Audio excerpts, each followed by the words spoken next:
গণঅভ্যুত্থানের ১ বছর পূর্তির বিশেষ দিনে ঢাকার অনুষ্ঠানে যোগ না দিয়েই হঠাৎই কক্সবাজারে ছুটে যান জাতীয় নাগরিক পার্টির এনসিপির ৫ শীর্ষ নেতা। কক্সবাজার বিমানবন্দর সূত্র জানায়, বেলা 11:30টার দিকে ঢাকা থেকে বাংলাদেশ বিমানের একটি ফ্লাইটে এই ৫ নেতা কক্সবাজার বিমানবন্দরে অবতরণ করেন। এই ঘটনায় রাজনৈতিক মহলে তৈরি হয়েছে নানা গুঞ্জন ও আলোচনা। ঠিক কী কারণে কক্সবাজার গেলেন এনসিপির নেতারা? বৈঠক নাকি অন্য কিছু? জানাচ্ছেন সহকর্মী শাহাদাত রিফাত।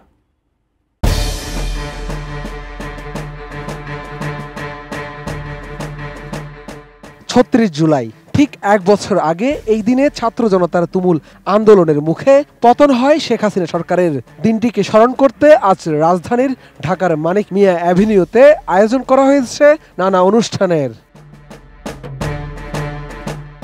বিভিন্ন রাজনৈতিক দলের শীর্ষ নেতাদের নিয়ে এদিন জুলাই ঘোষণাপত্র পাঠ করেছেন প্রধান উপদেষ্টা ডক্টর মুহাম্মদ ইউনূস। আজকে দেশের নেতৃবৃন্দকে সঙ্গে নিয়ে জাতির যে গুরুত্বপূর্ণ দায়িত্ব পালন করতে আমরা এসেছি, আল্লাহ তার জন্য আমাদের জন্য রহমত বর্ষণ করছেন। তবে পুরো এই আয়োজন বাদ দিয়ে হঠাৎ কক্সবাজার ছুটে গেলেন জুলাই আন্দোলনে নেতৃত্ব দেয়া হাসনাত সার্জিসরা। এ নিয়ে রাজনৈতিক মহলে তৈরি হয়েছে নানা আলোচনা সমালোচনা। গুঞ্জন রটেছে সাবেক মার্কিন রাষ্ট্রদূত পিটার হাসের সাথে গোপন বৈঠক করতে গেছেন এনসিপির এই ৫ নেতা। বিশ্বমানের থার্মিক্স রড, সালাম স্টিল থার্মিক্স, দেশের একমাত্র থার্মিক্স রড।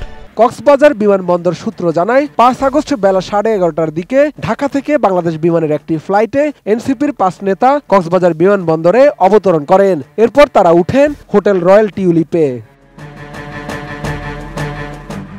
এনসিপি নেতাদের কক্সবাজার যাওয়ার এই বিষয়টি নিয়ে যখন আলোচনা সমালোচনা চলছে, তখন এ নিয়ে মুখ খুলেছেন এনসিপির মুখ্য সংগঠক নাসির উদ্দিন পাটোয়ারি। তিনি গণমাধ্যমকে জানান, কারোর সঙ্গে দেখা করতে নয়, হুট করেই তারা ঘুরতে এসেছেন। পদযাত্রাতে টায়ার্ড হয়ে গিয়েছিলেন, তাই এমনিতেই সাগর পাড়ে একটু ঘুরতে এসেছেন।